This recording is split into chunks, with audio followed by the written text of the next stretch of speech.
After a 4-day trial in a federal hate crime case, a jury found a South Carolina man, Dakwa Lameek Ritter, guilty of all charges in the indictment, which included 1 hate crime count, 1 federal firearms count, and 1 obstruction count, all arising out of the murder of Dime Doe, a transgender woman. Dakwa Ritter shot and killed a black transgender woman named Dime Doe. Doe was killed in 2019 in Allendale County, and the defendant, Dakwa Ritter, is one of 2 charged in connection to the case. When a 24-year-old transgender woman was tragically murdered, the community was shocked. But who murdered her, and what was their reason for ending this promising young woman's life? Dime Doe was a beautiful and well-loved member of the Allendale community. She worked as a hairdresser, and as such, she had met many of the people living in the area and knew them very well. Dime's natural charm and ability to chat with anyone as she cut and styled their hair was what most people liked about her. They never judged her for being transgender, and wholeheartedly accepted her for who she was, just as these things should always be. He's always been a friendly person to everyone. He's the joy of anyone's life. It's safe to say that Dime had a happy life. She was in the career that she wanted to be in, and at 24 years old, she was living the life that she wanted to live. She was brave and courageous, and someone that many people looked to as an inspiration. But life had not always been so happy and straightforward for poor Dime. In fact, growing up, she had never known true happiness, and longed to find some sort of understanding. The truth was that growing up, Dime had never felt comfortable in her own skin. She knew she was different, and she knew that she didn't quite fit in. Growing up as a boy, Dime still had a happy childhood, though there was always something in the back of that young boy's mind, telling them that something wasn't right. It took till Dime's early 20s for them to finally admit the truth about what they were feeling. Dime wanted to be a woman, and that's when she began her transition. It wasn't an easy choice to make, as Dime was well aware of the things that people would say about transgender people, and the kind of cruel and hurtful jokes that might be made. By coming out and admitting that she wanted to be a woman, she thought that she would be shunned and ridiculed by the community. But in actuality, everyone was very supporting and understanding. The community knew that living a lie was difficult, especially if you were lying to yourself about who you really were. So with that newfound confidence, Dime started the transition to becoming a woman. Eventually, a year or so into her transition, Dime even met a man named Dakwa Lameek Ritter. He accepted her for who she was and understood about her struggles to become a woman. Dakwa and Dime immediately hit it off, and it wasn't long before they took their relationship to the next level, spending as much time as they could together. There was one fairly big issue, though. Dakwa already had a partner, a woman. On top of that, he was not ready or willing to be open about his relationship with Dime yet, or leave his female partner to openly be with Dime. While Dime was okay with this arrangement for a short while, the feelings of not being good enough started to surface. Why was Dakwa not ready to be open about the relationship? What was Dime doing wrong? Or what shouldn't she offer that Dakwa's girlfriend could? This soon became a point of contention in the secretive relationship, and the two of them would often bicker and argue about the subject. Dime wanted to be out and open about things, but Dakwa wanted to keep them quiet, as if he were ashamed that he was sleeping with a trans woman. But the truth was that the Allendale community was a relatively small and tight-knit one, and rumors of their relationship spread like wildfire. But Dime was done with hiding who she really was. She had spent too many years doing that. So instead of denying the rumors that she and Dakwa were a could, Dime went public and started telling people about it. She just wanted a normal and happy relationship, and if forcing the two of them to go public was the only way to achieve that, then so be it. But this would turn out to be one of the worst things that Dime could ever have done, and the repercussions were going to be deadly. Dakwa was furious at what Dime had done. She had outed their relationship, meaning that his friends and girlfriend very quickly found out. Many of his friends mocked him and made fun of his decision to be sleeping with a transgender woman, something that Dakwa had always been afraid of. His girlfriend, Delasha Green, was not happy about the situation when she found out. Green says a gut feeling something was wrong led her to go through Ritter's phone, where she says she saw messages on a Text Now app about getting a room with someone. She later said she learned it was Dime Doe. Dakwa was ashamed to be with Dime, and now that the truth was out, the shame he felt only grew larger and larger. As a result, Dakwa threatened Dime, telling her that he would hurt her for what she had done and how she had ruined his life. Dime didn't believe him, though, and she thought he was just being overdramatic about things. Dakwa picked up Dime in his car so the two of them could talk. Dime happily went along, thinking that they were going to talk things through, but she underestimated how angry Dakwa really was. Dime outing the relationship had not only jeopardized his relationship relationship with his girlfriend, but also how his friends saw him. This was not something that Dakwa was going to stand for. Immediately upon Dime entering the car, Dakwa sped off. As they were speeding down the road, an Allendale County Police sheriff pulled them over. As he approached the car, the officer's body camera showed Dakwa wearing a distinctive pair of jeans, as well as having a tattoo and a scar on his arm. After receiving a caution about his speed, Dakwa drove away, barely containing his fury at Dime. On August 4, 2019, he lured her to a remote area in Allendale, which is roughly 70 miles southwest of Columbia, and shot her in the head 3 times, the Justice Department said. They eventually ended up in a remote area in Allendale, where Dime thought that they might talk and discuss things, or maybe even get intimate, but Dakwa lured her out of the car, and without warning, pulled out a gun and fired into Dime's head 3 times. She dropped to the floor, which is where Dakwa left her. He had never intended to talk to her. He was taking Dime there to execute her for crossing him and going against his wishes. Jumping back into his car, Dakwa sped home, where he burnt the clothes that he was wearing before disposing of the murder weapon. He knew that he would be one of the key suspects when the police found her body, and he wanted to make sure that he had no evidence on him that would link him to the murder of Dime. It wasn't long until Dime's body was discovered, and as Dakwa suspected, the blame for the killing was entirely on him. But what he didn't guess was that it would be Dime's family who were the first to point their finger in his direction. His girlfriend Delasha went onto Facebook and saw that Dime's family had named Dakwa as their #1 suspect, something which absolutely shook Delasha's world. The day of Dime's murder,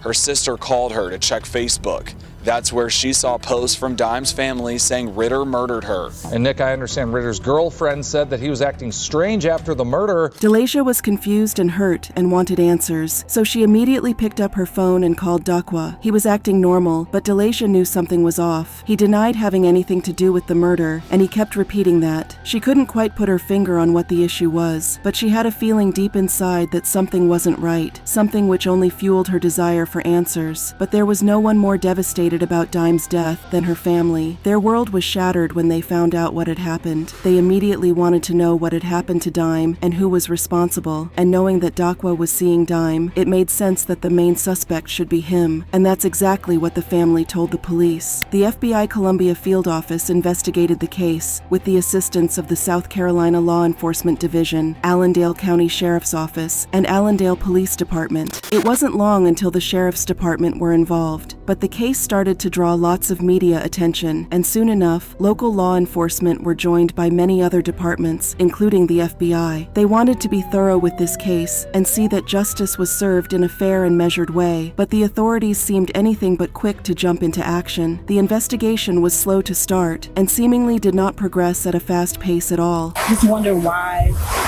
the investigation is taking such a slow process of them coming out and giving her information that other sources are getting, that we are seeing on Facebook. Friends have taken to Facebook to express their disbelief in what could have happened as well. All the love and support that they give us on Facebook, they need to support and let us know what's going on. Somebody heard something, somebody knows something. Still, a case like this was not one that could be rushed. If the truth was to be discovered and the killer to be found, then police would take whatever time they needed to get to the truth. Justice isn't always as swift as some people want it to be. Strangely, though, this was not the first death like this in recent years. There had been another murder of a transgender woman only a few weeks before Dime, and 2 other murders over the course of the previous year. It was a worrying trend. According to the Alliance for Full Acceptance, this has been the 2nd death involving a transgender woman in South Carolina in recent weeks, the 4th known since 2018. But it wasn't too long until police confirmed what everyone suspected. It was Dakwa behind the murder. But why had he done it? And would they be able to gather enough evidence to put him behind bars for a long time? That remained to be seen. Authorities placed him under arrest under suspicion of Dime's murder and kept him behind bars until his court date. This prevented him from fleeing or destroying any more evidence. Jurors heard 4 days of witness testimony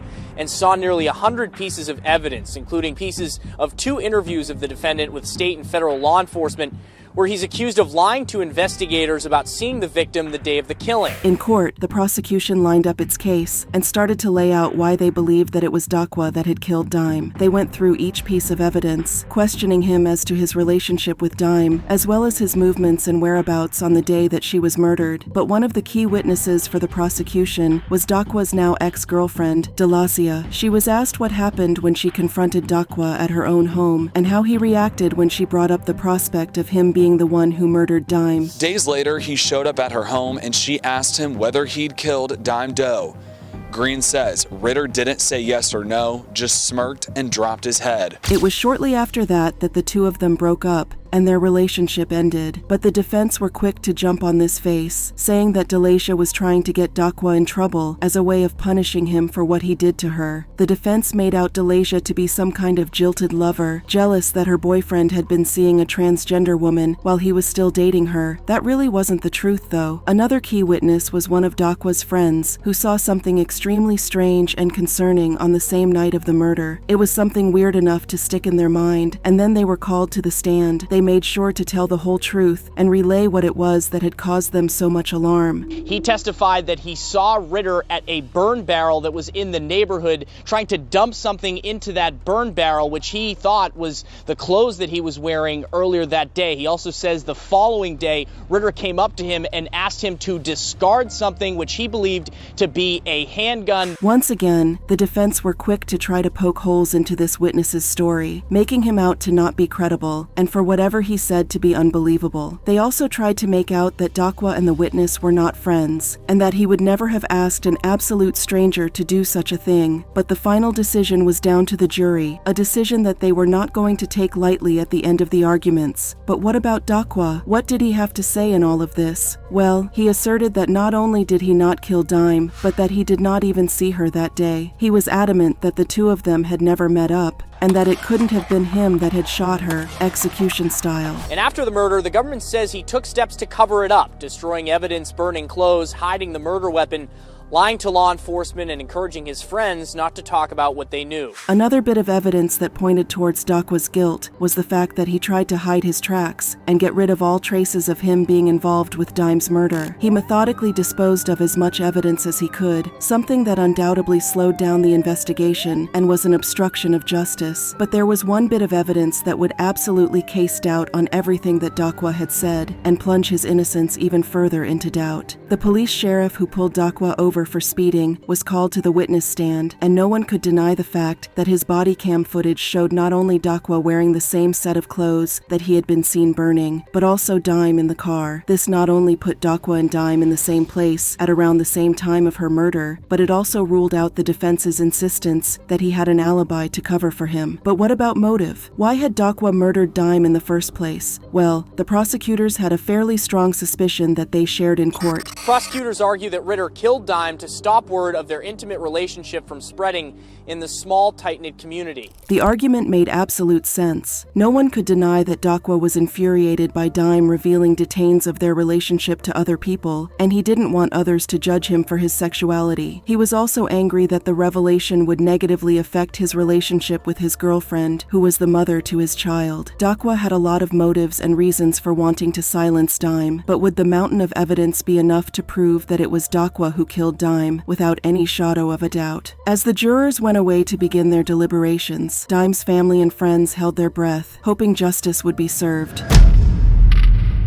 A somber night here in Columbia as a jury convicted DeQuay Ritter on all 3 counts in the murder of Dime Doe. After a 4-day trial in a federal hate crime case, a jury found a South Carolina man, Dakwa Lameek Ritter, guilty of all charges in the indictment, which included 1 hate crime count, 1 federal firearms count, and 1 obstruction count, all arising out of the murder of Dime Doe, a transgender woman. It took almost no time for the jury to deliberate and come back with their verdict, guilty. They believed that Dakwa was guilty on all 3 counts, including first-degree murder and obstruction of justice. There was no doubt in any of the jurors' minds that he was the man to have pulled that trigger and killed Dime Doe. There was too much evidence stacked up against him, and when combined with the evidence that witnesses such as Delagia and Dakwa's friend put forward, it was clear what the verdict had to be. Ritter is facing a sentence of up to life in prison, the Justice Department said. A hearing for his sentencing has not yet been scheduled. Ritter will be sentenced at a later date. He faces life in prison without the possibility of parole. As of yet, there has been no sentencing hearing, but one thing is for certain. Dakwa is facing a long time behind bars, and it is unlikely that he will ever be a free man again. The highest maximum penalty that he could face is life in prison with no parole. But even if he gets a slightly lesser sentence, there is no chance that Dakwa will be back on the streets anytime soon. Dime's family and friends welcomed the verdict and would be forever grateful to the jury for finding the man that killed Dime guilty. It was a bittersweet day. They had justice for Dime, but it would never make up for the fact that she was never going to be with them again. Still, they could be proud that they fought for her and made sure that the evil man who killed her was punished correctly. It was the least they could do for a beautiful woman that was not afraid to be herself and just wanted to live in a world of acceptance and love.